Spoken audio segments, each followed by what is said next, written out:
قربانی کے گوشت کو کب تک استعمال کیا جا سکتا ہے؟ ہمارے عرف کے اندر یہ دیکھنے میں آیا ہے کہ لوگ قربانی کرتے ہیں تو پورا گوشت جو ہے فریج کے اندر سیو کر لیتے ہیں، اور بعض لوگ تو پورے سال جو ہے قربانی کے گوشت کو استعمال کرتے ہیں، اور بعض لوگ جو ہے محرم کی نظر و نیاز کے اندر اس کو استعمال کر رہے ہوتے ہیں۔ تو صحیح طریقہ کیا ہے؟ لیکن صحیح طریقہ جو شرع کی جانب سے ہمیں ملتا ہے وہ یہ ہے کہ گوشت کے 3 حصے کیے جائیں۔ ایک حصہ اپنے لیے رکھا جائے، اپنے رشتہ داروں کے لیے دوسرا حصہ رکھا جائے، اور تیسرا حصہ جو ہے فقراء کے لیے رکھا جائے۔ یہ صحیح طریقہ ہے جس کی ہمیں شرع نے تعلیم دی۔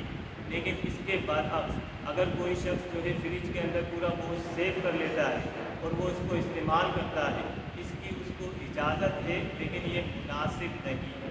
رسول کریم صلی اللہ علیہ وسلم نے اسٹارٹنگ کے اندر فرمایا تھا کہ قربانی کا گوشت 3 دن تک استعمال کرنا ہے، یہ اجازت 3 دن تک تھی، لیکن پھر آئندہ سال میں آپ علیہ السلام نے ارشاد فرمایا کہ اب تم اس کو آگے کے لیے بھی استعمال کر سکتے ہو۔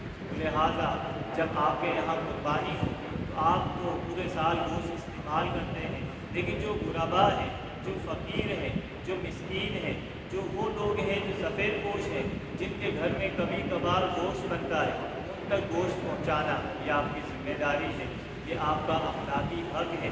اللہ کے رسول کی تعلیمات دیکھیں، آپ نے فرمایا کہ جب تم پھل لے کر آؤ تو تم پھل کے چھلکے اپنے گیٹ پر دروازے پہ مت ڈالو، ایسا نہ ہو کہ جو پڑوسی کا بچہ دیکھ کر وہ اپنے باپ سے ان چیزوں کی فرمائش کرے اور وہ پوری نہ کر سکے۔ یعنی اسلام ہمیں ان باتوں کی تعلیم دے رہا ہے کہ ہمیں جو ہے اپنے گھر میں اگر ہم کھاتے پیتے ہیں تو ہمیں دوسروں کا بھی خیال رکھنا ہے۔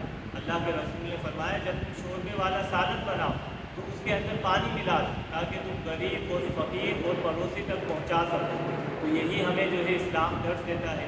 قربانی کا بھی یہی ایک اصول ہے کہ اپنے لیے جو پسند کی چیز ہے اسے جو ہے دوسروں تک پہنچائے گا۔ بعض لوگ گوشت بانٹتے ہیں تو وہ تھوڑا تھوڑا گوشت بانٹ رہے ہوتے ہیں، یعنی دوسرے کے گھر کی جو ہے ایک وقت کا بھی اس کے دیگچی کا اہتمام نہیں ہوتا ہے۔